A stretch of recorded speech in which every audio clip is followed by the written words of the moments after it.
Hi, scholars. We're ready to start reading the second part of Chapter 9 of Dragons in a Bag. So go ahead and find where we left off last time. I'm going to back up just a little bit so we can remember where we were. If you used a bookmark, that's going to help you a lot right now. All right. Trouble nods and steers me up the block with his hand still on my shoulder. Mama doesn't usually let me eat fast food, but there's a burger joint right across the street, and that's where we're heading. I walk alongside Trub, wanting to ask a dozen questions, but not knowing where to start. Ambrose says we're related, I say shyly as we wait for the light to change. That's right, Trouble says with his gold-toothed smile. I've been wanting to do this for years. Do what? I ask. Take my grandson out for a burger. So we just learned right there, Trub, or Trouble, is saying that he is Jax's grandfather, his grandpa. The light changes, but I don't step off the curb. Instead, I turn to take a closer look at Trub. There's definitely a strong resemblance, but if he really is my grandfather, why hasn't Mama ever mentioned him to me? After my daddy died, Mama made it seem like it was just the two of us against the world. And I liked it that way, because I knew I could count on her to be there for me. I always figured Mama was such a good mother because her own parents weren't there for her when she was my age. If she couldn't count on her father back then, why should I trust him now? Trub watches me as if he can see all the questions swirling in my mind. He smiles and gives my shoulder another squeeze. I sure am glad to see you, son, though I wish we could have met under different circumstances. You probably got a lot of questions for me, so how about we get some grub and then start catching up? All right. That sounds like a reasonable plan, so I save my questions until we're back at the stone bench in front of the guardhouse, eating greasy burgers and fries. So, where have you been? I mean, Mama never told me I had a grandfather living in Brooklyn. Trub takes a long sip of soda and then rattles the ice left in his cup. Well, I can't say I blame her. I've been in and out of the city for the past 20 years. A rolling stone, if you know what I mean. I don't, but I solved the riddle myself instead of asking Trub for an explanation. Stones don't usually roll, so I figured Trub must mean that he wasn't around much when Mama was young. I pretty much knew that already, so I move on to the next question. Are you like a witch or a warlock? Trub shakes his head and brushes crumbs out of his beard. I ain't had no particular kind of training, nothing formal at least. And no training means no title. But that don't bother me. I just help out wherever and wherever I can. Ma, she calls me Trouble Man, or Trub for short. Is that 'cause you get in trouble a lot? I ask. Trub doesn't answer right away. He balls up the foil wrapper from his burger and stuffs it inside the greasy stained paper bag that's between us on the bench. Well, Jax, he finally says, sometimes I find trouble, and sometimes trouble finds me. I expect Trub to smile or wink at me like he usually does, but this time my grandfather just sighs. There's a song by the same name. Don't suppose you've heard it. It came out long before your time. How's it go? I ask. Trub crumples up the bag of trash and aims for the garbage can a few feet away. He makes the shot, but Trub still doesn't smile. It's by a great musician named Marvin Gaye. He was very talented, but also very troubled. In his song, he says there's only 3 things that's for sure: taxes, death, and trouble. I suck the last of my soda through the straw. Then I burp and say, that sounds like a really depressing song. Trub smiles. It's got a good beat. You like jazz? I shrug. I think my daddy used to listen to jazz records, but Mama doesn't play them anymore. Trub says, one of these days I'll play a song for you. It might sound depressing, but it's really about not letting life get you down. I nod and gather up what's left of my meal. My aim's not that great, so I carry it over to the trash can, but before I get there, the biggest rat I've ever seen scurries across my path. I holler and jump back. The rat's heading straight for Trub, but he doesn't seem concerned. In fact, he pats the spot where I was sitting on the bench and grins when the rat hops up and puts his front paws on his leg. There are plenty of rats in Brooklyn. They're dirty and nasty and carry diseases. Remember the plague? So I definitely keep my distance. I'm expecting this giant rat to take a big bite out of my grandfather's leg, but instead, he asks, hey Trub, got any grub? Oh my goodness. So in the illustration, we see Jax got up to throw away his trash from his burger and fries. And here is his grandpa, Trub, or Trouble. And this big old rat has crawled up on his lap and says out loud in plain English, "Hey, Trub, got any grub?" Oops. "You're too late, Nate. Grub's gone. Where you been?" The rat puts one paw on his hip and looks like he's ready to tell Trub a long story until he sees me, or rather, the uneaten food in my hands. "Hey, kid," the rat calls out. "You gonna eat that?" I shake my head and set my leftovers on the ground. I barely have time to pull my hand away before Nate hops off the bench and starts devouring my cold fries. Then, when a hungry pigeon tries to steal a bit of hamburger bun smeared with ketchup, Nate rushes at the poor bird and sends it squawking. I slip back onto the bench and ask, "Friend of yours?" Trub nods and says, "Me and Nate go way back. He's no ordinary rat." I watch the rat greedily gobbling down my leftovers and try to see what makes Nate so special. Trub can tell I'm not impressed.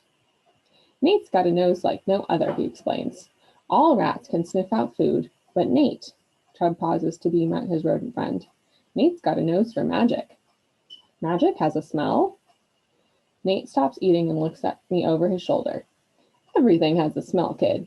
Magic, joy, fear, regret, all of it can be detected if you've got the right nose." He taps his snout with one claw before rising up and on his haunches to sniff the air.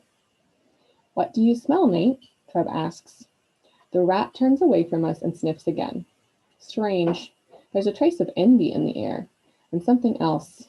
Nate sniffs again and then looks at us. "I smell a thief," he says in a grave voice. I tighten my hold on Ma's purse and glance around nervously. Trub frowns. "Close by?" he asks.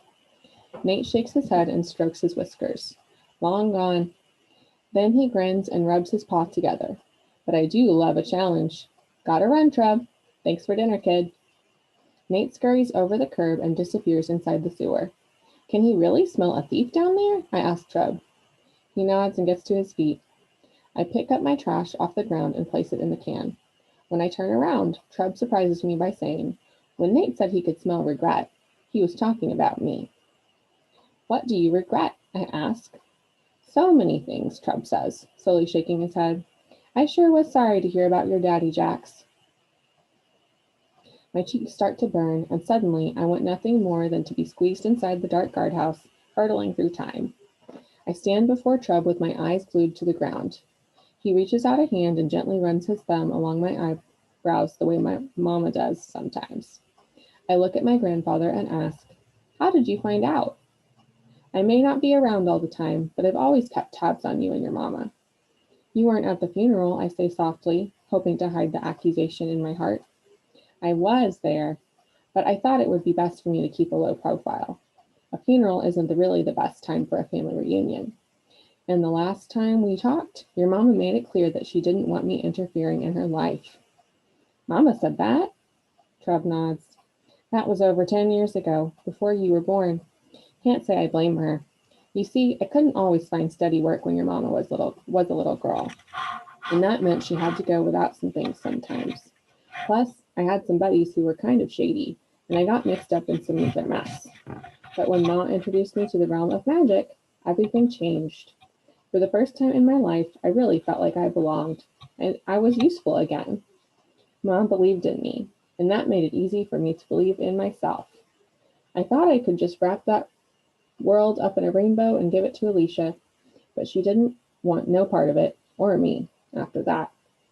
If you knew Mama didn't like magic, why did you leave her with Ma?" "I didn't, but my wife, your granny, she got the wrong end of the stick when it came to me and Ma, and so she dropped Alicia right in the middle of it. Some folks fear magic, Jax, black magic especially, but in the other realm, there is no black or white. There's less fear and more wonder." Chubb smiles to himself. "I thought my little girl would be like the girl in that book, Alicia in Wonderland, but I was wrong. My baby girl didn't see all the beauty, just the strangeness." I feel like Chubb's talking in riddles again. This time I ask for help. "Wait a minute. Are you saying you took Mama to another dimension when she was just a little girl?" Trub nods. "Just once, but once was all it took.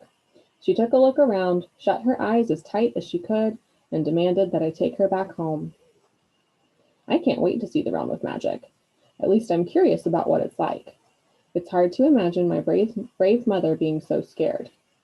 But then I remember how terrified I was when Ma accidentally took me to the land of dinosaurs. If the magical realm has dragons, maybe Mama felt the same way. Trub looks pretty miserable, so I try to think of something that will make him feel better. Ma says Mama just wanted to be ordinary, I tell Trub. He nods as if that makes sense to him. Maybe so. What about you, Jax? What do you want? I think for a moment. Does Trub know that Mama and I are about to lose our home? Would he approve if I told him I wanted to become Ma's apprentice? I don't know the answer to those questions, so I just say, I want to find Ma and make sure she's okay, and then I want to help her deliver the dragons. Trub claps his hands together and gets up from the bench. Then that's what we better do. You ready to go? I nod and hold Ma's purse close to my chest. It feels lighter than before, but then I remember what's missing.